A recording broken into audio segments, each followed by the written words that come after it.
Hi అండి. ఈరోజు మా ఇంట్లో నేను చేసిన స్పెషల్స్ మీకు చూపిస్తాను చూడండి. ఇది వైట్ రైస్, వడియాలు, ఊరమిరపకాయలండి. పప్పుచారులో ఎంతమంది ఊరమిరపకాయలు ఇష్టం, నాకైతే చాలా ఇష్టం. అలాగే మినప వడియాలు, ముద్దపప్పు, నెయ్యి, ఆవకాయ, ఇది గోరుచిక్కుడుకాయ ఫ్రై, పప్పుచారు. ఈరోజు సాటర్డే రోజు మా ఇంట్లో మెనూ అనమాట ఇది. ఇదో ఫస్ట్ ముద్దపప్పు, నెయ్యి, ఆవకాయ కలుపుకుంటున్నాను. అసలు ఈ కాంబినేషన్ చాలా చాలా బాగుంటుందండి. వేడివేడి అన్నంలో ఇలా ముద్దపప్పు, నెయ్యి వేసి కలుపుకొని ఆవకాయ పచ్చడి కలుపుకొని తింటూ ఉంటే అబ్బబ్బా, బిర్యానీలు ఏం పని చేస్తాయండి, అంత టేస్ట్ ఉంటుంది.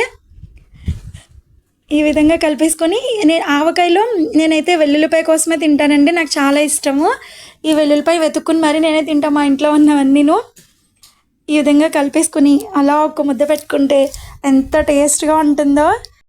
ఈ రెసిపీస్ అన్నీ ఫుల్ వీడియో నా ఛానల్లో పోస్ట్ చేస్తాను, కావాలంటే ఒకసారి వెళ్ళి చెక్ చేయండి. Thank you.